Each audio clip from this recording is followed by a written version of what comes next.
Hello, everyone.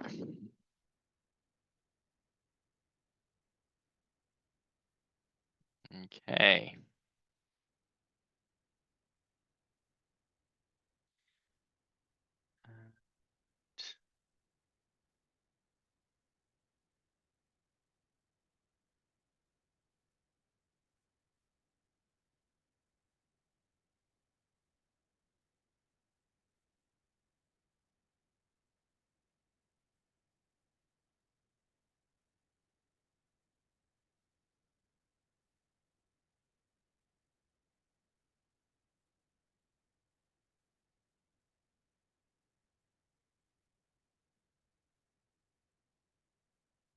Hello, everyone.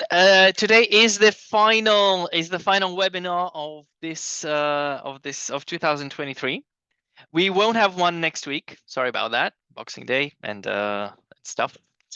Yeah, so let's get on with it. Now you haven't seen the assignment yet. We apologize for that. We're still polishing it, but it's about motion in 2 dimensions. Okay, so we are moving in 2 dimensions. So we were talking for 4 weeks. We were talking about linear motion when you're moving in one straight line. Here you're moving on a plane. Well, like I don't know, football. If you think of a football pitch, the players move, on a 2-dimensional field. Of course, players are 3-dimensional, but if you look from the top, it looks like small 2-dimensional beings moving around. Okay, so I am sharing my screen, and please let me know if you can see it.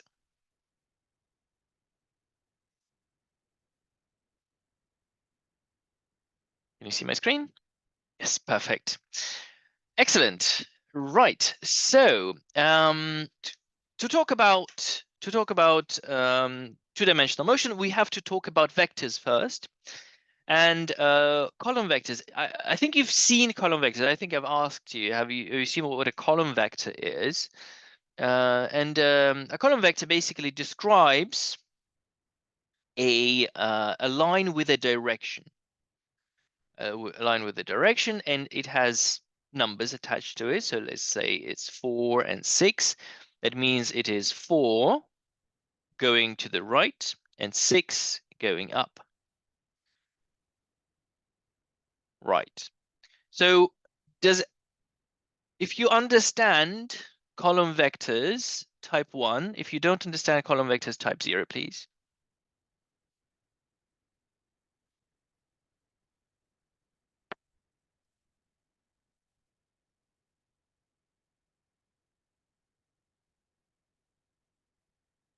Okay.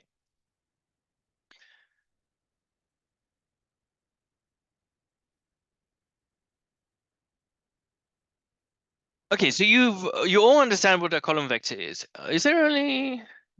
There are 9 people here. I've got 5 answers. Is that 4 zeros or just people not bothering to reply? Okay, so you understand. A displacement vector. We have distance and displacement. Distance versus displacement. Displacement. So let's say you are moving from A to B, and you're taking this is the path you've taken, and the length of the path is your distance. But the vector connecting A and B is the displacement. Displacement is a vector. Distance is not. So this is a vector, and this is a scalar. This is a scalar. Okay, right. Moving. So let's say we can, if we can draw the directions. Let's say we we have axes. So, and the x-axis points to the east, and the y-axis points north. So if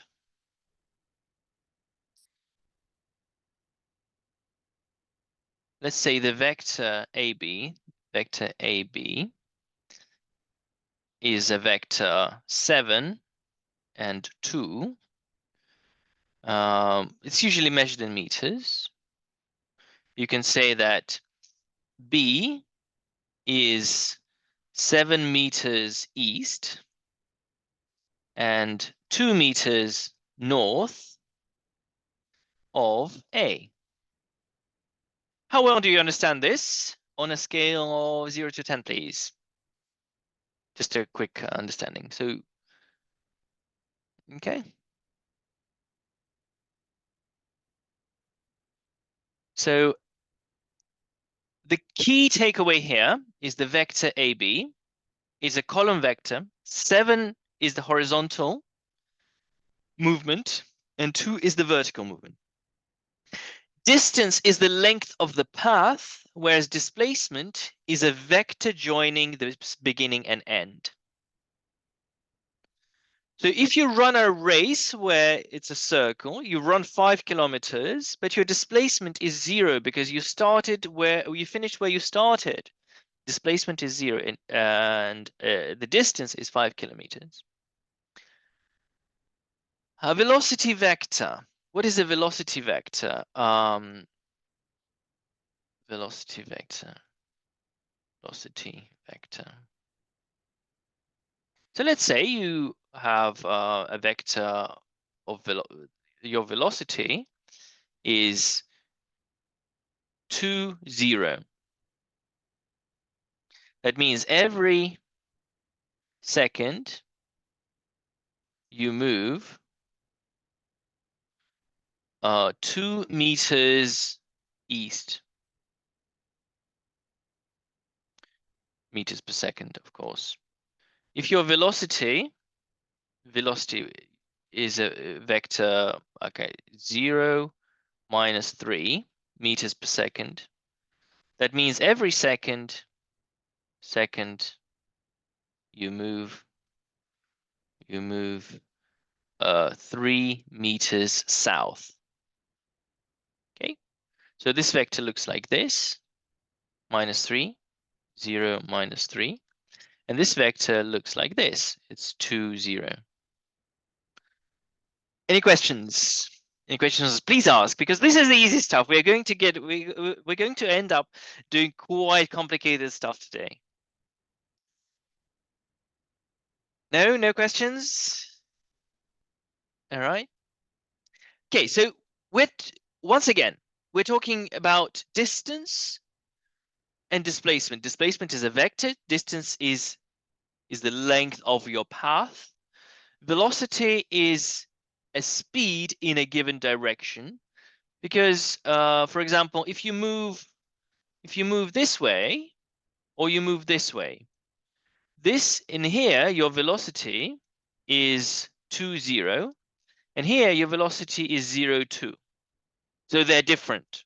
They have the same magnitude, same speed, but different velocity. Same speed. So V1, V2. Same speed. And that means V1 is equal to V2, but different velocity. And it means V1 is not equal to V2. So V1, the length of V1 is equal to the length of V2, but V1 is not V1, the vector V1 is not equal to the vector V2. Okay, because in the first case you're moving east, in the second case you're moving north, but the speed is the same. So this is sometimes written as this: V1 with an arrow, the modulus is equal to V2. This is a short way of saying this. So whenever you see this, that actually means this. So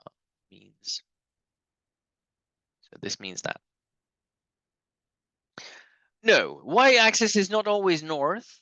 A y-axis is what you choose it to make. Okay. So, for example, I don't know if that's a good example.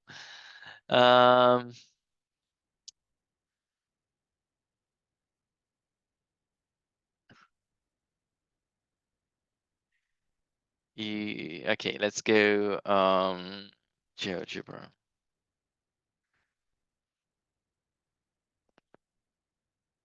I'm very all right.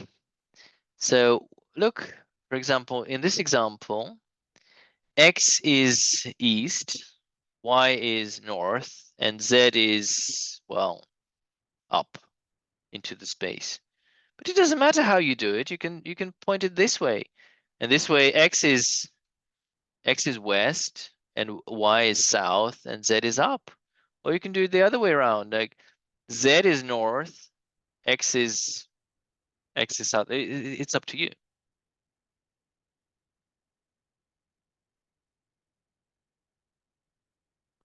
I assume 2 would be 45 degrees. Yes, that's a very good question. If you have, thank you for asking, Mark. Vector and angle. Vector and angle.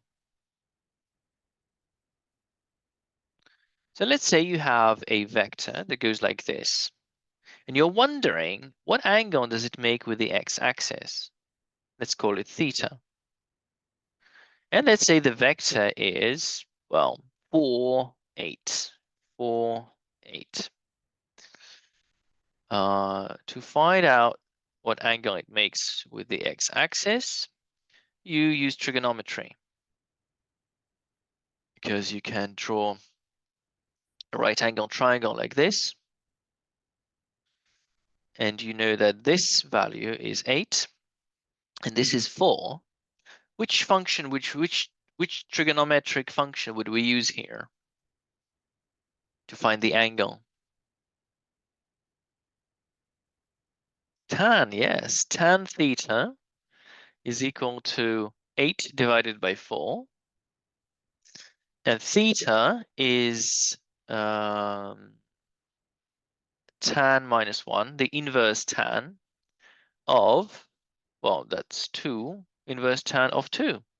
And it's approximately inverse tan of 2. That gives you 63.4 degrees. Okay.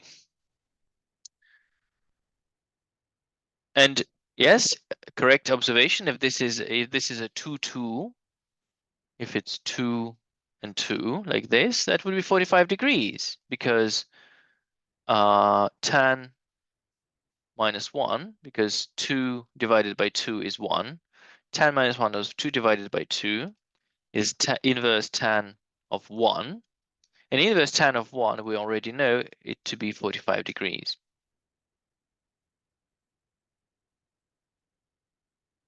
Okay. Moving on. Any more questions?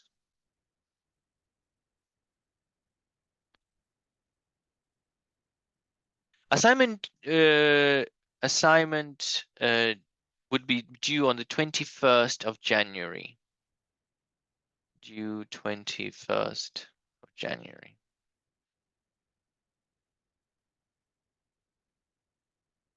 No, it's not out yet. We're still proofreading it at this very moment, and I will release it as soon as possible. What is a position vector? This is an interesting one. So a position vector is a vector drawn from the origin to a given point. A vector drawn from the origin. The origin. Well, let's have a look.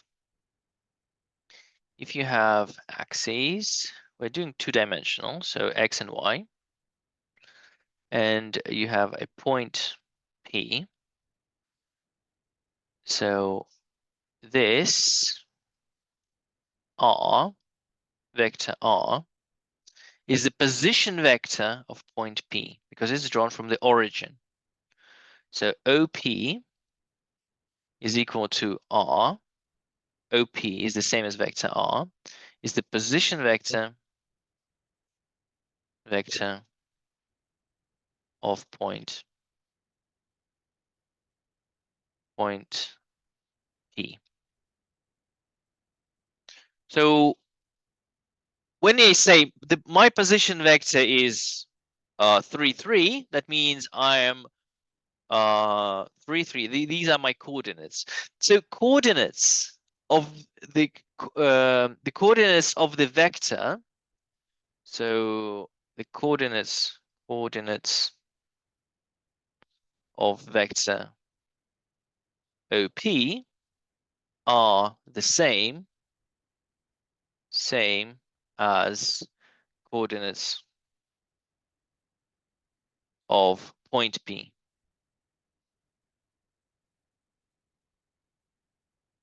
Okay.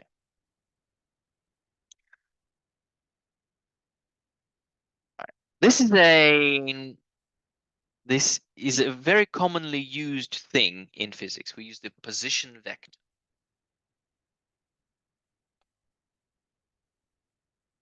Position vector.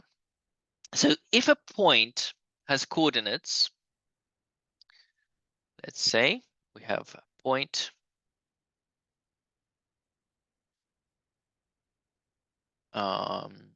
point A with coordinates 4, 6, 4, 6.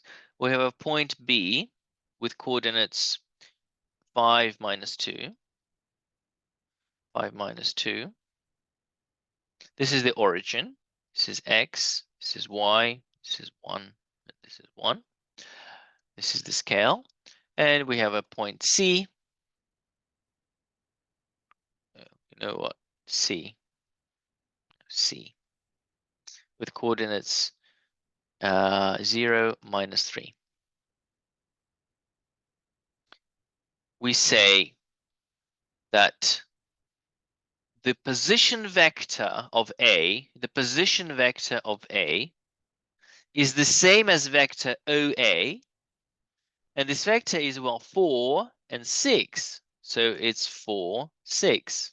So point A has coordinates 4, 6, and the position vector of point A has coordinates 4, 6.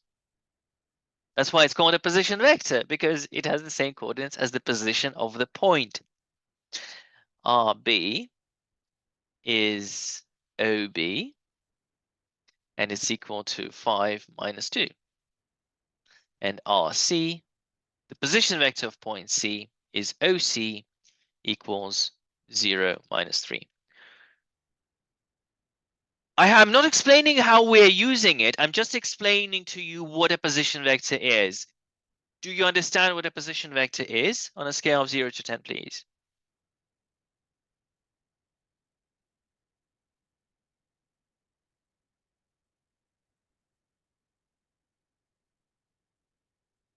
Okay. Good.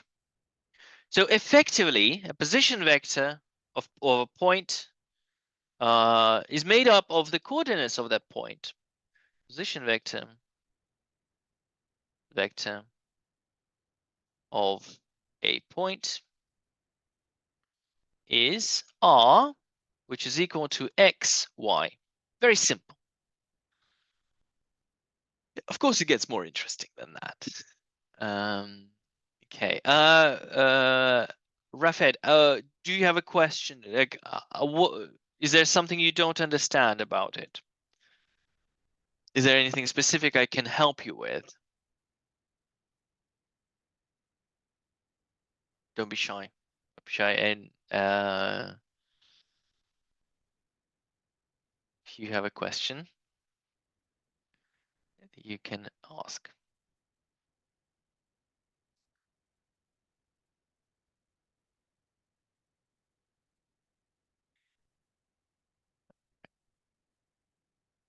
the concept itself? Well, let's say you are sitting at point A. Then your position vector is this. This is your position vector. It's a vector that points to your position. And in this case, this vector is 4 to the right and 6 up. Does that make more sense? I'm not explaining how we're using it, not yet, but I'm just saying what a vector is. Okay? So if you have at any point P with coordinates x, y,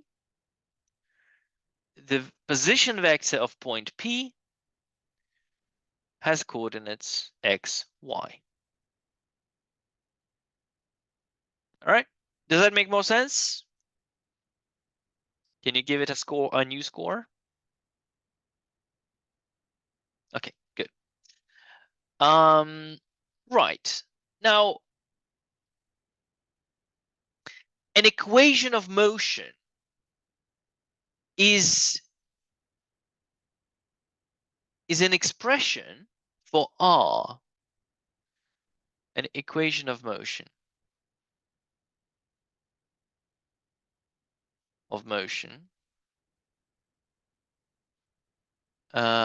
Looks like this. Is RT. So it is a position vector that changes with time.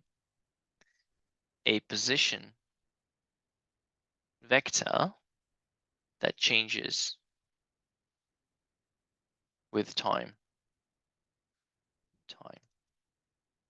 Okay, so let's look at an example.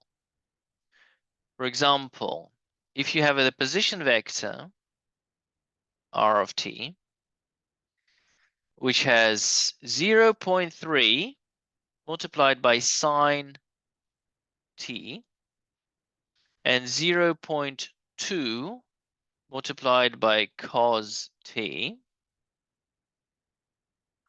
So this is a vector. So you can see at different times it will have different coordinates. You don't need to understand sine or cos for here. I'm just giving you an example. And look what happens.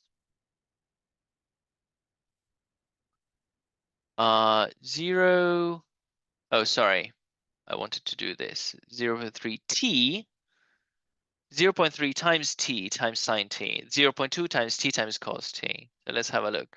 0.2. So, and t changes from 0 to 1. 0 to 1. And you can see that in 1 second, it goes from here to here. If you take half a second, it goes from here to here. This is how the position changes as t changes.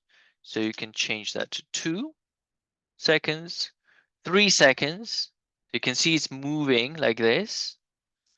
4 seconds, 5 seconds, getting more interesting.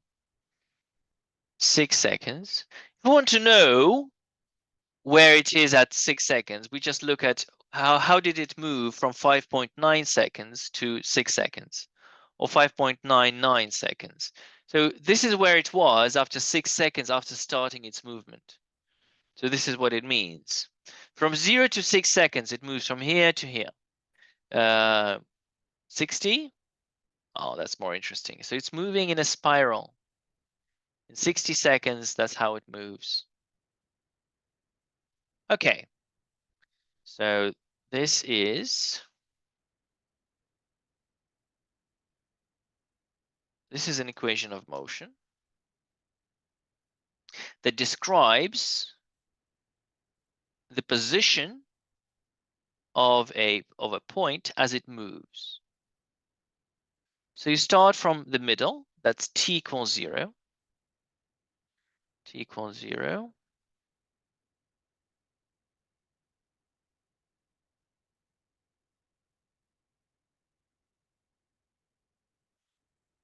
t, oh, that's not good.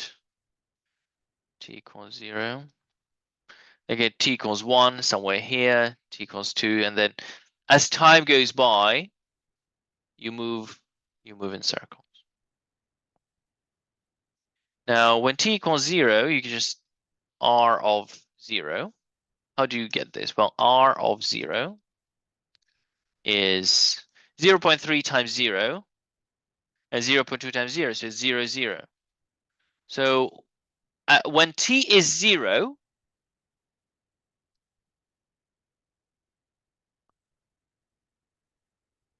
oh, I could put anything here. It doesn't matter. This is not.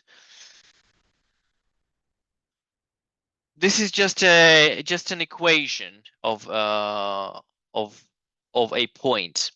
I'm looking at how a point moves. Maybe another example would help. So let's look at another example. R of t equals 3t and minus t.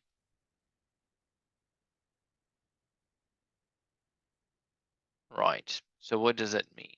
So when t is 0, so we can do r of 0 is 0, 0. R of 1, after 1 second, the position is 3 minus 1. After 2 seconds, the position is 6 minus 2. And all we need to do now is to draw the movement. So t is 1, t is 0, it's here. That's t equals 0. T is 1, so that's 3 minus 1. That's t equals 1. T is 2, it's 6 minus 2. 6 minus 2, so t is 2. So the particle is moving like this, along this line. All right, does that make sense? So I just arbitrarily, I chose sine and cos arbitrary. You can switch them around, that's not a problem. You can just cos. It won't change much. Cos.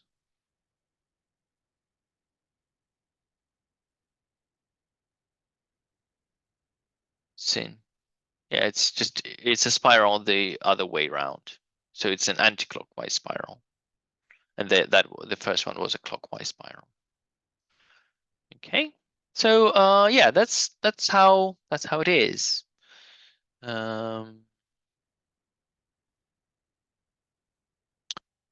Oh, get a golden ratio.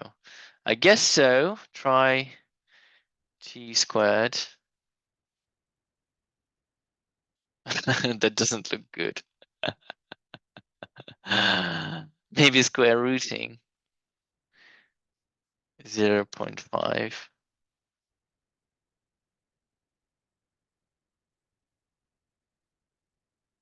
No. Interesting. Do explore this in detail.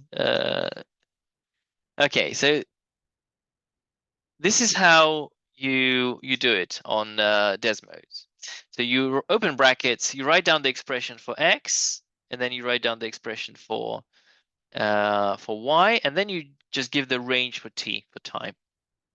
Okay, and we can confirm that if it's 3t, okay, 3t, 3t, comma, minus t, and t from 0 to 3, and you can see this is the line along which it moves.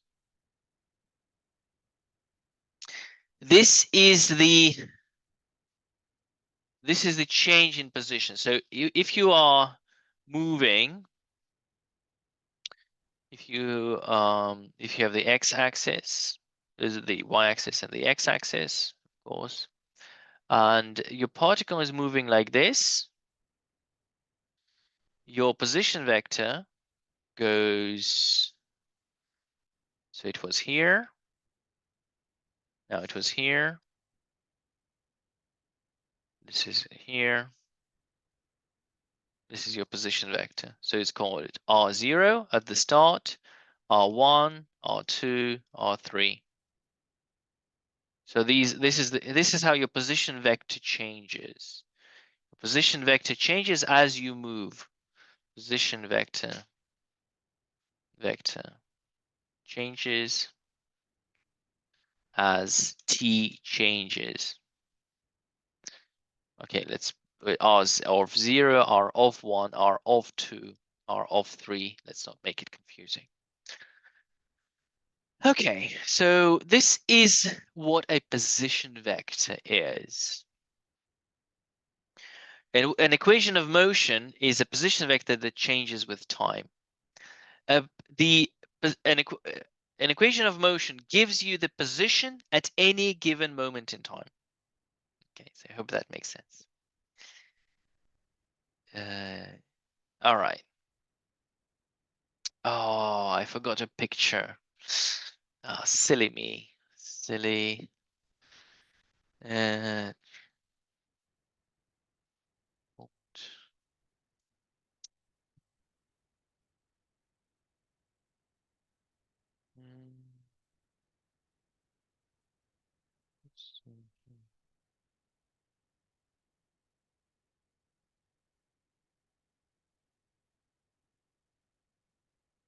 okay.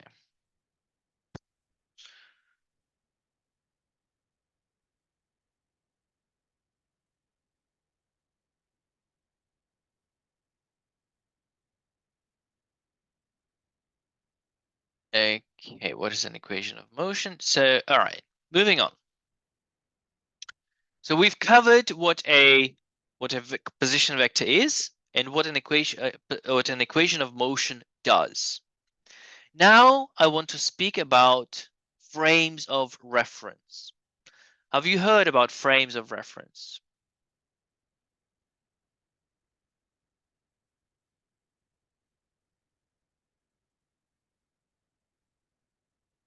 Okay, so one yes, one no. Anything else? Anyone else?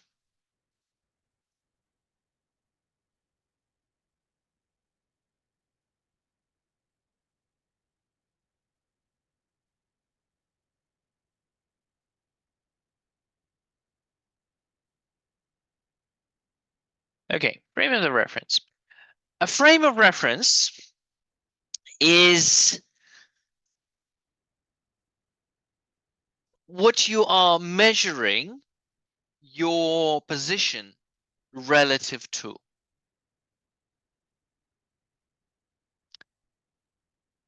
So I'm sitting in my room. Am I moving? By the way, am I moving? Very good. It depends. It depends on the frame of reference that I'm using. Okay. If I'm in the frame of reference of my room, I can measure my position relative to the room. I can say I am 3 meters away from the bookcase. I am 1 meter away from the window, and I'm angled at 45 degrees to the wall. Yeah, so I can say my position relative to this room. And relative to this room, I'm not moving. I'm sitting still. But if I were to say, what about relative to the sun?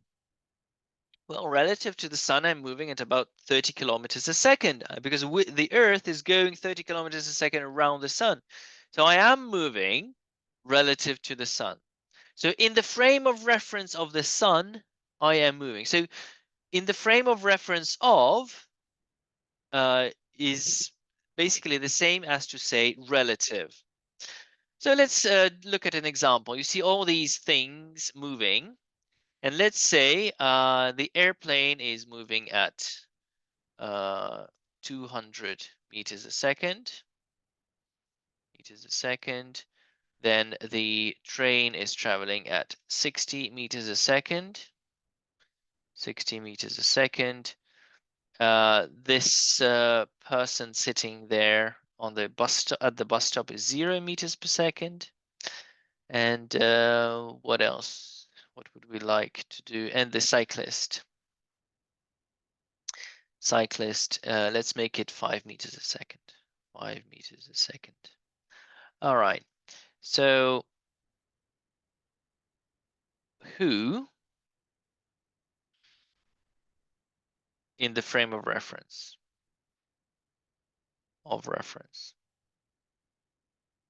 So I'm saying, first of all, which frame of reference I'm using, and then the actor. Right. How many objects do we have? 1, 2, 3, 4. Oh, and relative to the ground, so 5. No, actually, we don't need the ground, so 4. So 4, 2, 3, 4, 4. Okay. 1, 2, 1, 2, 3, 4. Okay. So who? The plane, the train, the oh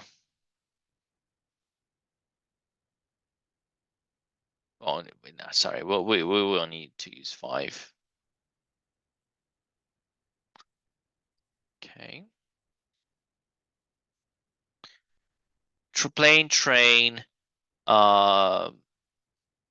man in the green jacket, and the girl on the bicycle, cyclist. Okay, frame of reference. We have the frame of reference of the ground, the frame of reference of the plane, in the frame of reference of the train, the plane of reference of the man, and the frame of reference of the cyclist.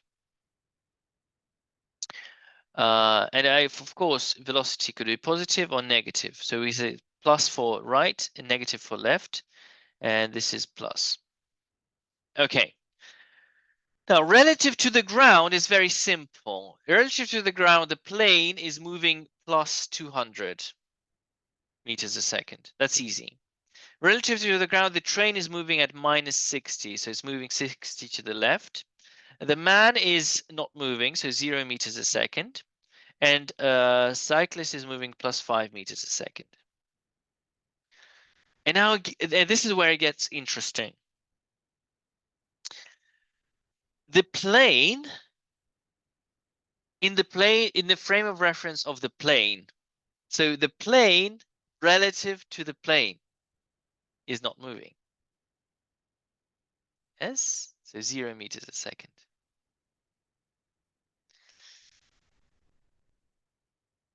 The train in the frame of reference of the plane. So in the plane, so what does it mean in the plane? So in the plane, you're sitting still. You are the pilot of the plane. You see that the plane is not moving. It would be very troubling if you were the pilot of the plane and the plane was moving relative to you. The train, on the other hand, is traveling towards you at a speed of 260. So the train is traveling towards you, so minus 260. Minus because to the left. It's moving that way. So in a plane, you're sitting still, the train is traveling towards you. This is what you see as the pilot of the plane. In the frame of reference of the plane, the man is traveling at minus 200 meters a second. So the man is flying towards you, the bus stop, and the man and the lady in the bus stop, they're all traveling towards you at 200 meters a second. The cyclist, on the other hand, is moving at minus 195 meters a second. So the cyclist is traveling backwards at 195. The train, in the frame of reference of the train, so you're the train driver now. What do you see? You see the plane traveling towards you at plus 260 meters a second. You see the green man traveling towards you at 60 meters a second. You see the, oh, sorry, that's the train. The train is not moving. The man is moving towards you at 60 meters a second. The train is not moving, so 0 meters a second. You're the driver of the train. The train is not moving relative to you. The cyclist is traveling towards you at plus 65 meters a second. If you are the green man, it's exactly the same as the plane. So the plane is moving at plus 200. I'll just copy that.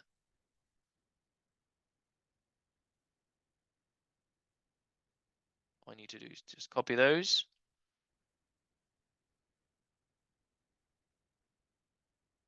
Copy that. Delete that.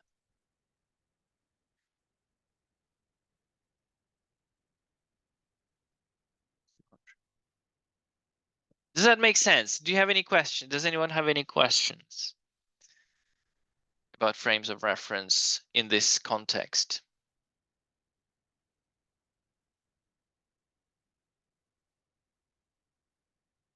Is the train going at 200 meters a second, same direction as the plane in the frame of reference of 0?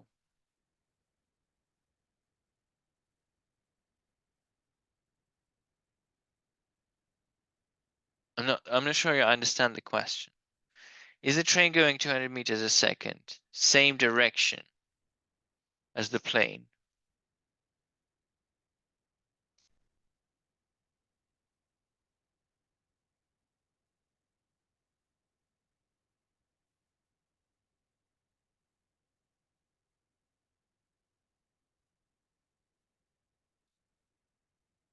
So the train in the frame of reference of the train, the train in the frame of reference of the man in the frame of reference of the man, the cyclist in the frame of reference of the man. Okay, the cyclist. So the plane in the frame of reference of the cyclist. So if the train is going, oh, that would be 140, I guess.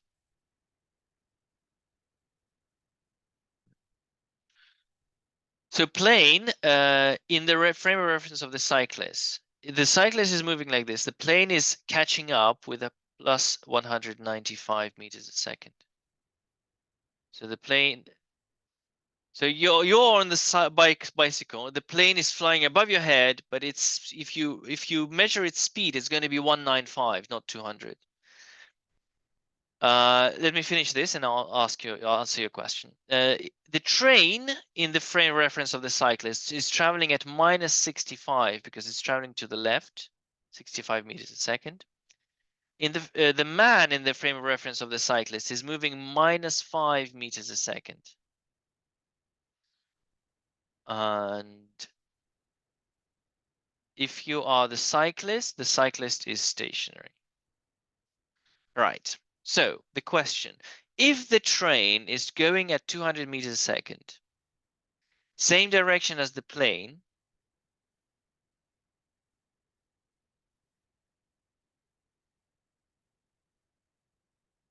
is the train is going to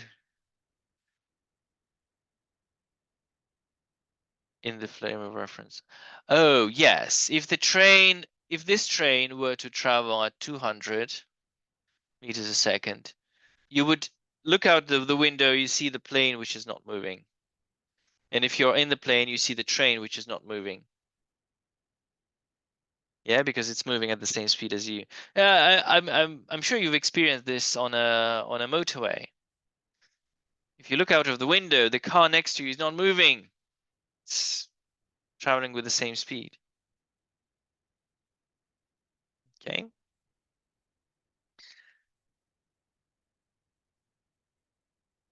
All right. So this is relative velocity and frames of reference. Now, frames of reference can be there are two types of frame of reference. They can be inertial and non-inertial. Okay. What does it look like the clouds are moving with you when you are in a car?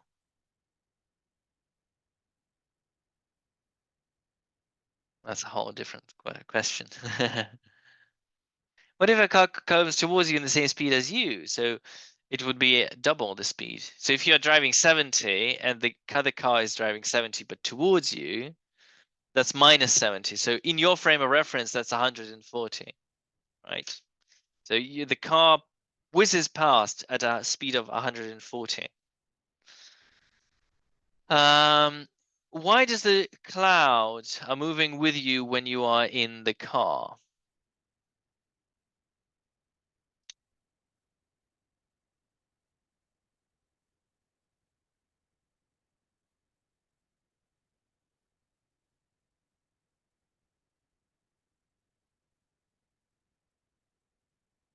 I don't know what's an easy way to explain this. This is mm,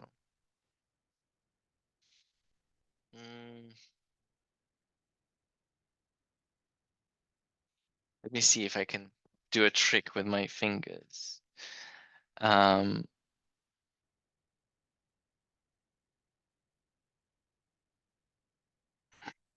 okay, my face is further away from the camera than my finger. Now, I will be moving my face and my finger at the same speed. So my finger is exactly in front of my face. And I'm going to move left and right. Look what happens when I move to the right. It looks like my finger is moving faster than my face, even though I'm moving them together. And when I move back, once again, you see that my finger seems to be moving faster than my face.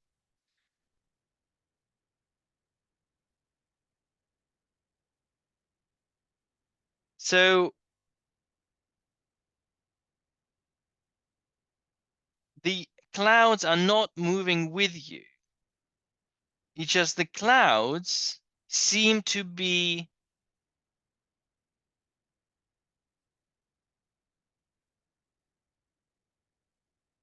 I know. I know. This is a fantastic okay.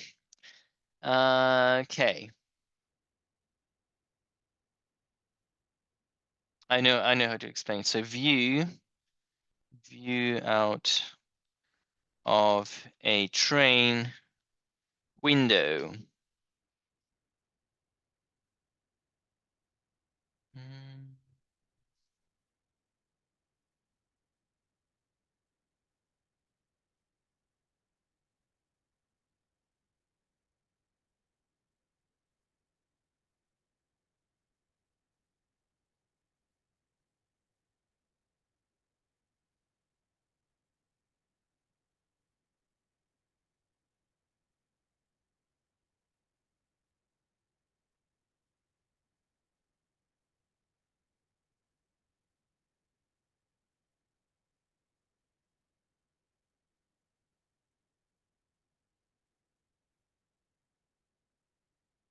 Okay. Thank you for this question. So let's say you're sitting on a train and you see this wonderful view out of the window. And imagine that there are two trees, well, right here. So you have a tree here and a tree here, which are really close to the train. So this distance between the trees, let's say it's 20 meters. 20 meters. And that's how far your window travels. Well, in like half a second, probably. Yeah, trains are quite fast nowadays. But if you look at the mountains, the same angle of view, the same distance corresponds not to 20 meters, but probably 2,000 meters. If you're looking at the distance between the two trees, it's about 20 meters. But if you look at the mountains, it's about 2,000 meters. So no wonder it seems like the trees are moving much faster than the mountains. The same story with the clouds. The window, if you're looking at the nearby trees, the width of the window corresponds to what? Like 30 meters. Okay, so this is the width of the window. If you're talking about trees which are really nearby, you're talking about 30 meters.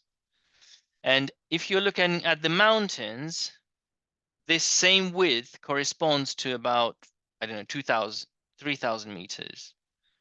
1,000 meters. And if you're talking about clouds, which are even further away, this distance probably corresponds to like 10,000 meters.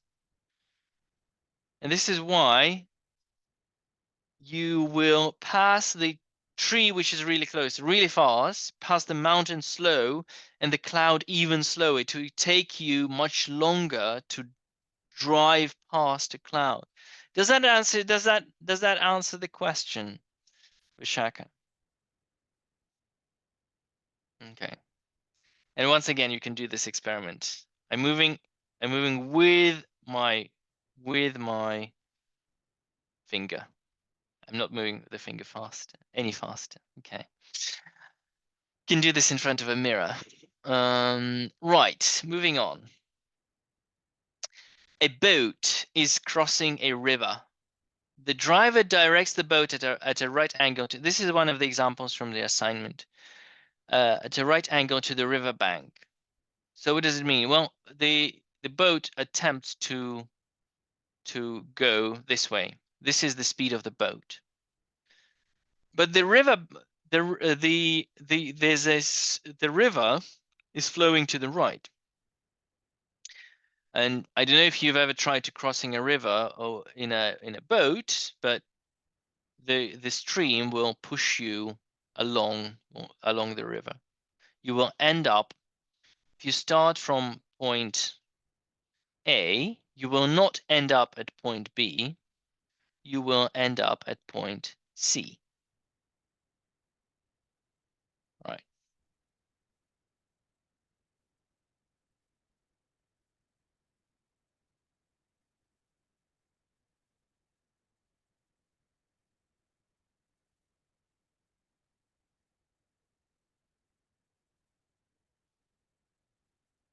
Vishaka, yeah, well, look, the clouds do change.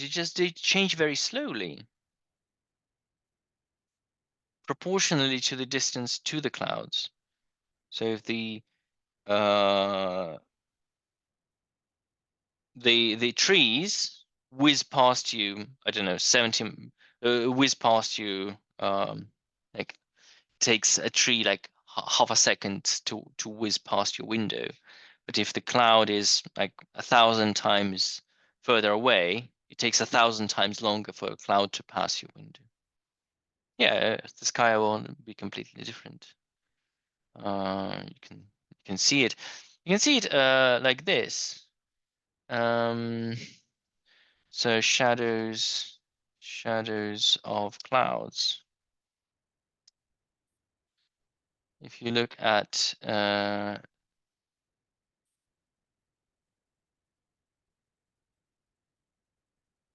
picture like this. This is a picture of the ground on a sunny-ish day. And obviously you can see that people here are enjoying the sunshine, and people here, they don't see the sun. It's obscured by the clouds. So obviously every single person here sees a different sky. the sky has to be different for them because, well, obviously some of them are, well, they're seeing different stuff. Okay. Right. Now, the speed of the boat is 12, I believe. Yeah, 12 miles per hour. And the speed of the river is 5 miles an hour. 5 miles per hour. You need to add these vectors. So we're going to use column vectors. The speed of the boat as a column vector, what would it be? Somebody help me.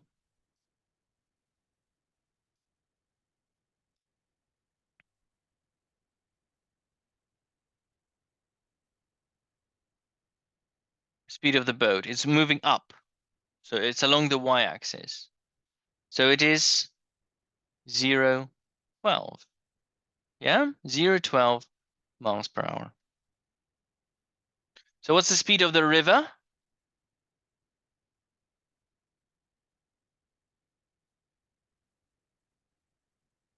50. Yes, very good. 50. So velocity. I'm very sorry. I said, of course, the speed is 12 miles per hour. The velocity is the river is 50. So the total velocity, the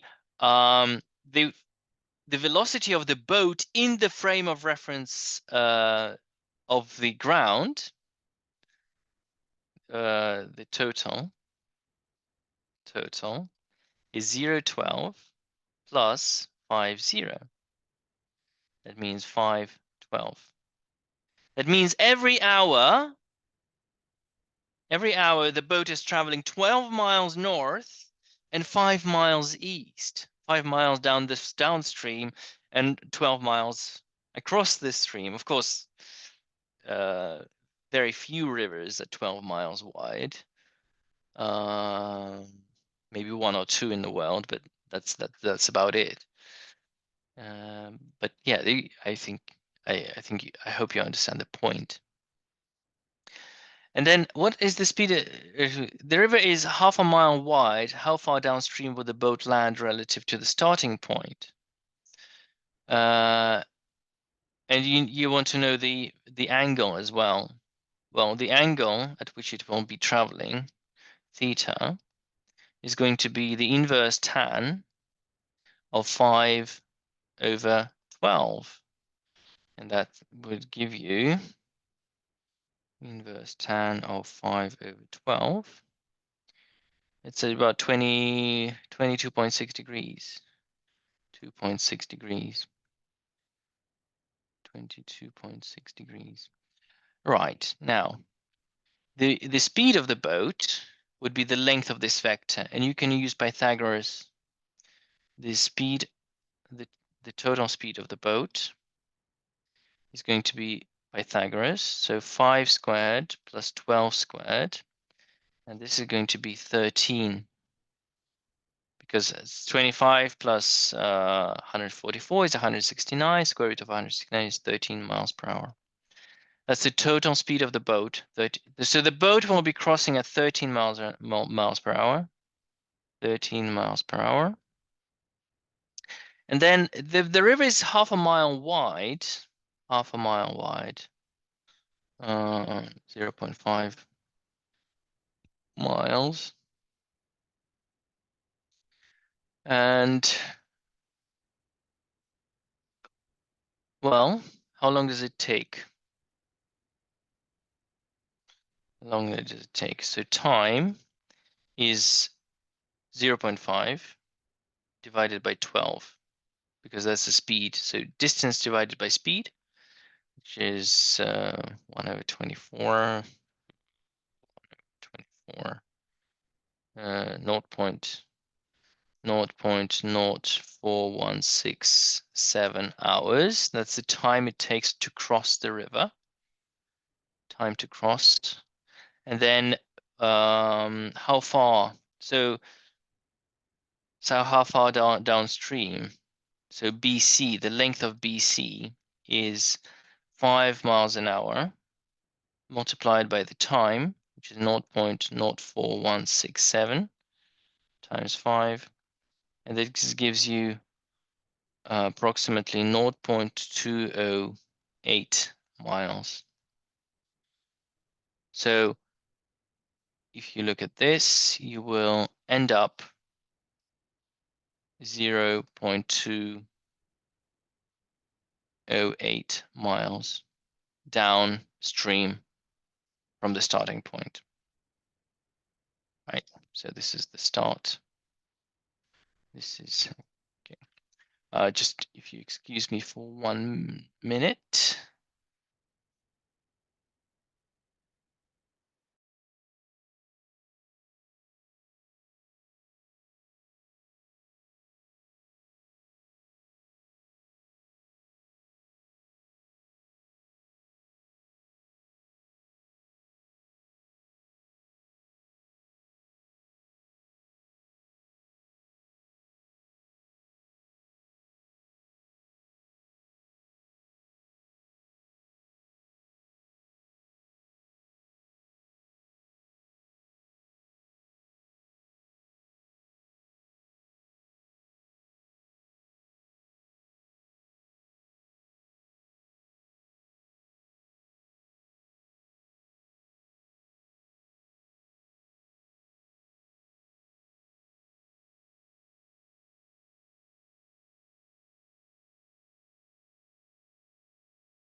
Right, sorry, I'm back.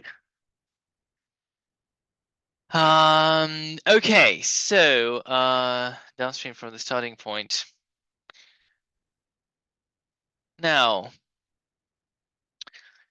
we need to talk about projectile motion. Projectile motion, and we throw something horizontally.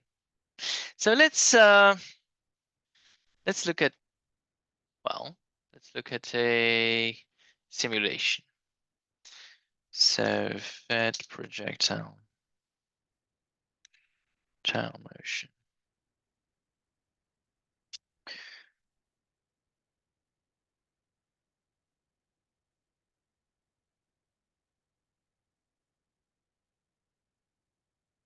Okay, so let's go 10 meters above the ground, 14 meters above the ground, and shoot a piano with a speed of 15 meters a second. Crash. Okay. If we go slower, predictably, it goes like this. If we go even slower,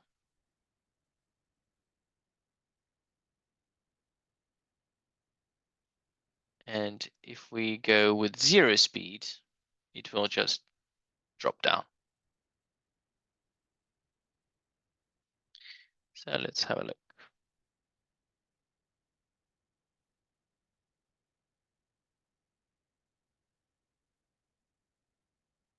The projectile motion, we're shooting something with a 0 initial, with different velocities.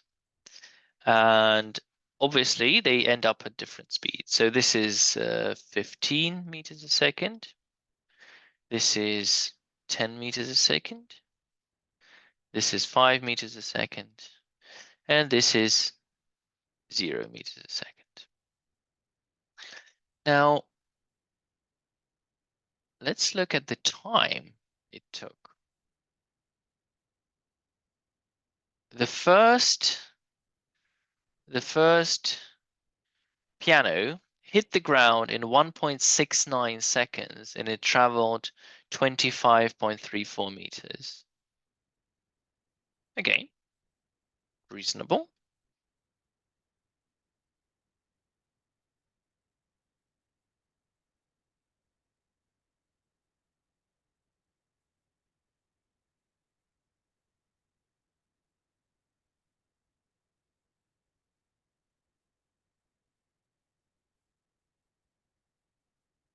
What's your prediction for the second piano?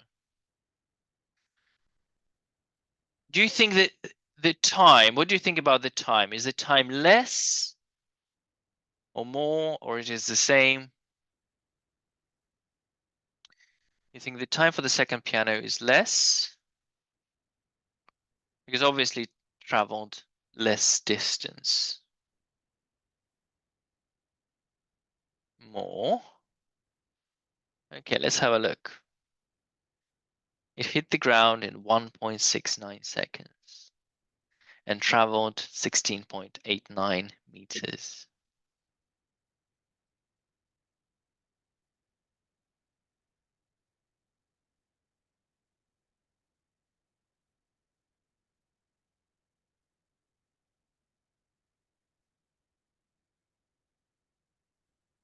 And well, I think you know what's gonna happen next.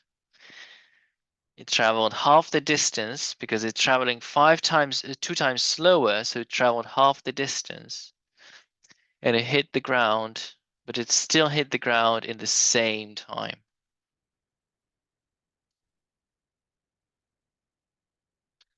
And even if we don't throw it, it still hits the ground in 1.69 seconds. 1.69 seconds. 1.69 seconds.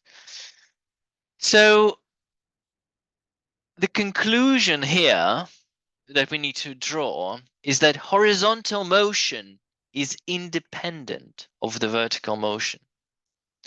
Horizontal motion. Horizontal and vertical. Vertical motion are independent. Quite cool if you think about it. And if we were, and you can also see that the range, because the range is time multiplied by the speed. Range is time multiplied by the speed. And that makes perfect sense. Because if this fell at 0 meters a second, it traveled 0 meters. This traveled at 5 meters a second. 5 times 1.69 is 8.45. 10 times 1.69 is 16.9. And 15 times 1.69 is 25.34. It's the same. Yeah. So if we knew the time, we could work out the distance, couldn't we? Right?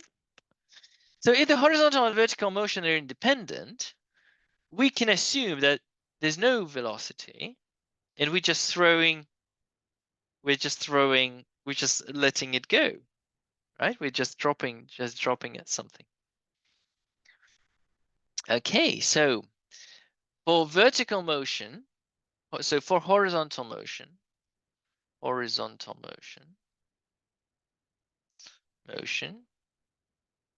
you just use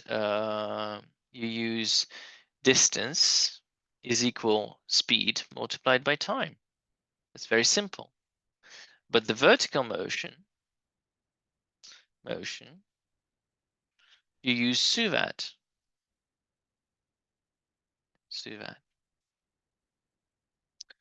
Okay. So let's see if we can achieve the same result if we use the equations.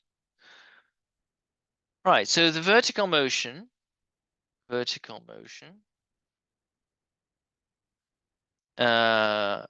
suvat.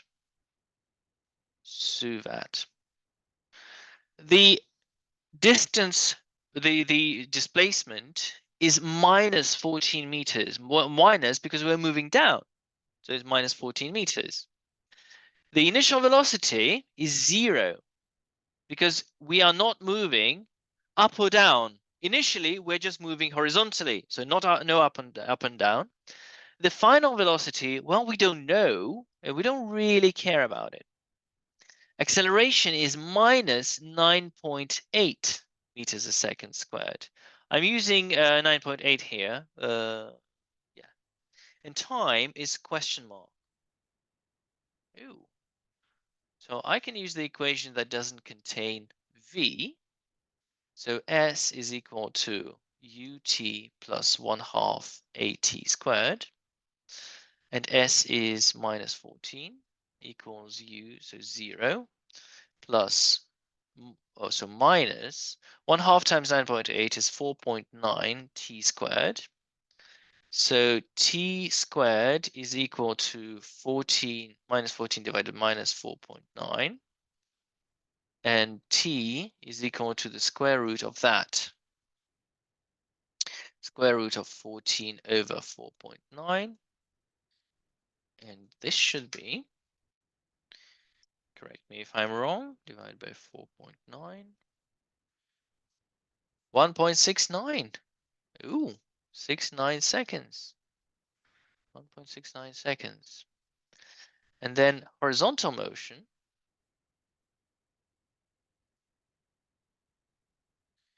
Horizontal motion.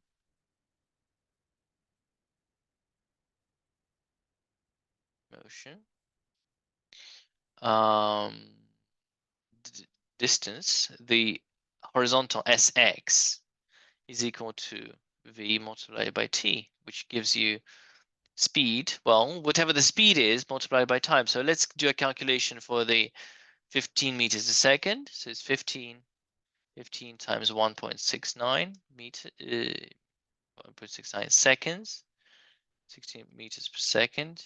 And that gives us times 15, which is 25.4 meters. Voila. Okay. Right. Now, I'm going to ask you to perform by yourself, perform the same calculation, but for a different scenario. We're going to shoot it from 10 meters with a speed of 25 meters a second.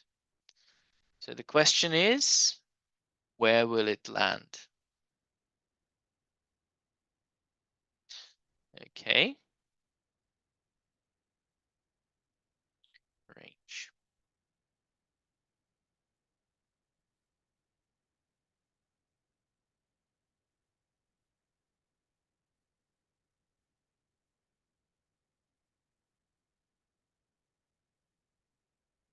So the question is, how long will it take and what is the range? So what is the time and what is the range?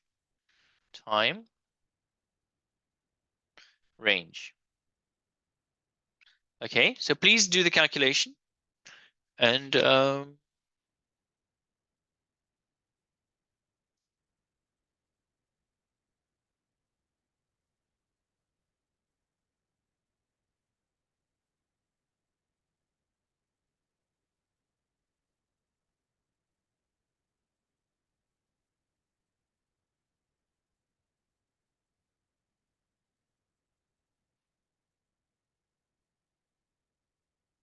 it's exactly the same thing, just different numbers.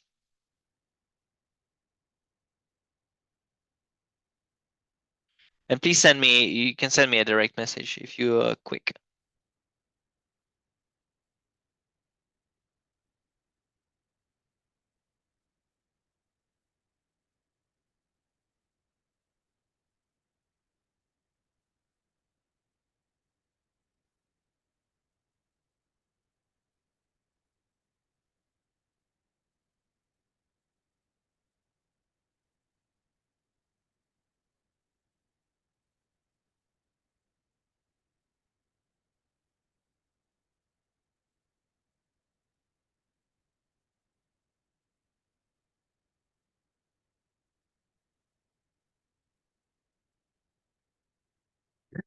Anyone?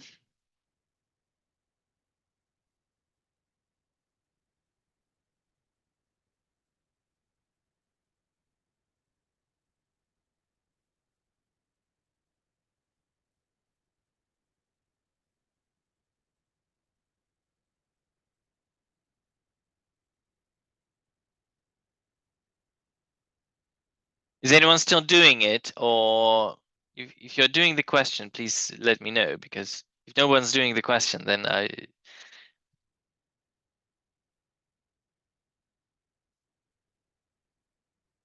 Okay. So to do this question, you need to consider the vertical motion. So vertically, you're only moving by 10 meters. So vertical motion. Your displacement is minus 10 meters. You're moving 10 meters down. Your initial velocity is 0. You're not moving vertically.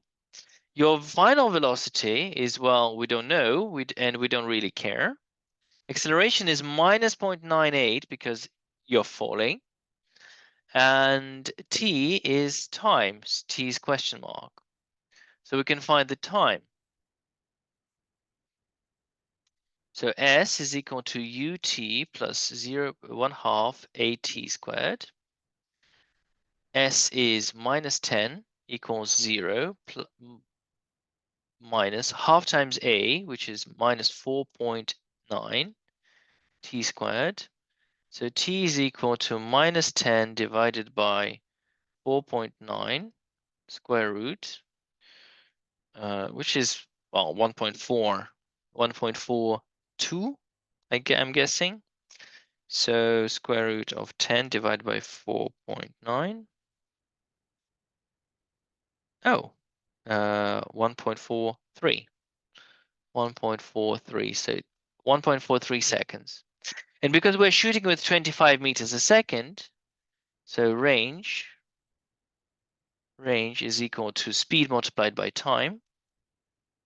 So it's 25 multiplied by 1.43 times 25. So the range should be 35.7 meters. 35.7 meters. And this is where we need to place the target. 35.7 meters. So my prediction that it will hit the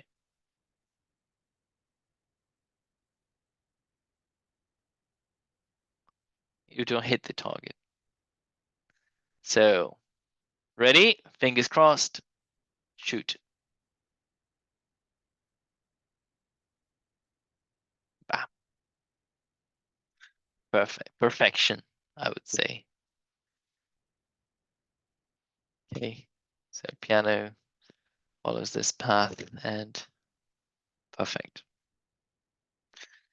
Okay.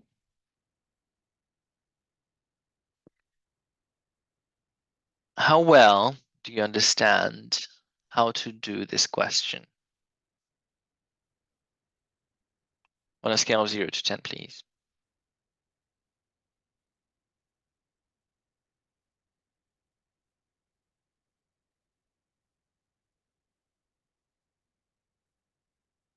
Okay. So let's do another one. A stone is thrown horizontally from a height of 12 meters. Vertical motion and the range. Can you label horizontal motion on the picture? Range is horizontal motion, sorry. So vertical and horizontal motion. Horizontal motion. Horizontal motion. All right. So please solve the next one. It's identical. It's an identical question, so there's nothing special about it. Just see if you can make a prediction where it will hit, and see if we can. A stone is thrown horizontally from a window from a height 12 meters with a speed 10 meters a second. How long will it take to fall? How far will it travel?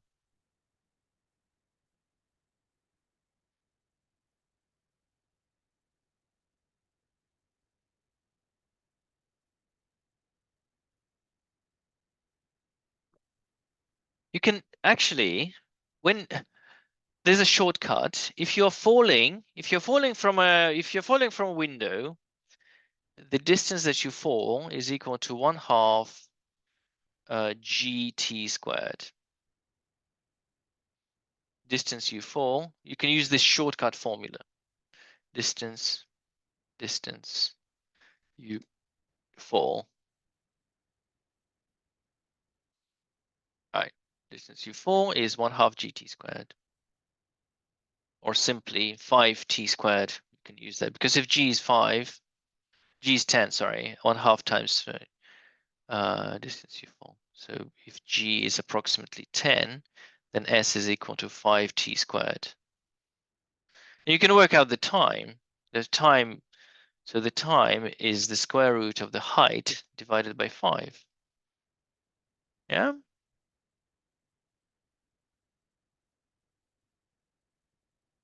So you work out how long it takes you to touch the ground, and then how far you will travel. All right, so anyone solved problem 6 for 12 meters?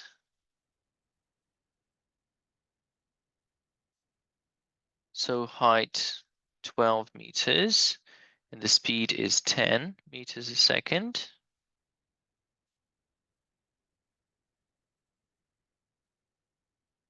So time in range. 1.55 seconds. 1.55 seconds. And the range, well, easy. 10 times that. 15.5 meters. Has anyone got the same result? Anyone got a different result?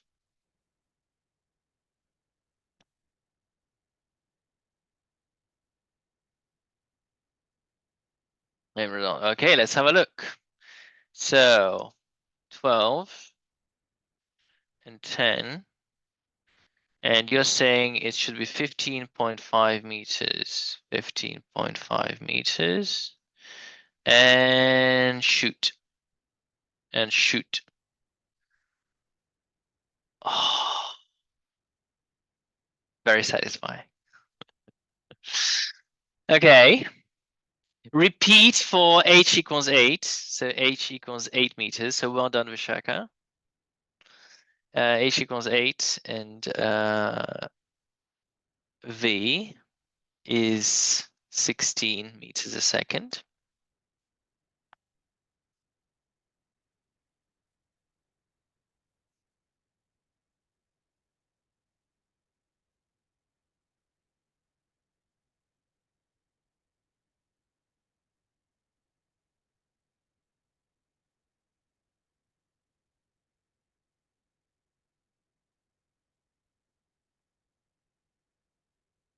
Eight and 16.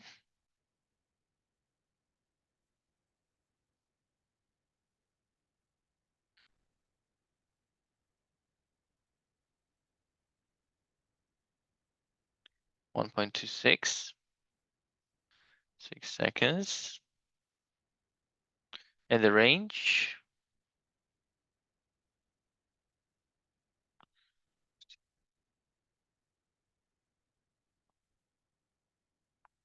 .16.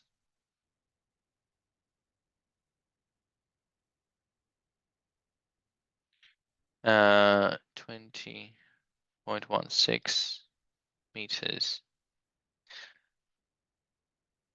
Right, let's have a look. 20.16, so it's 8 meters. That's too big. And the speed is 16. And 20.16, 20.2. Okay. And bam.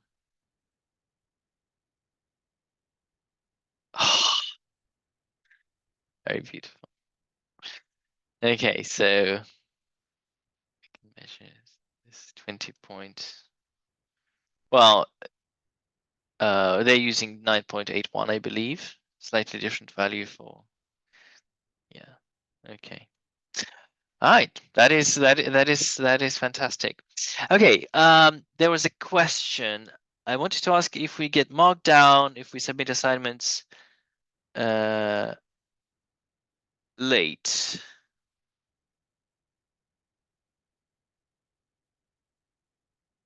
Right. Okay.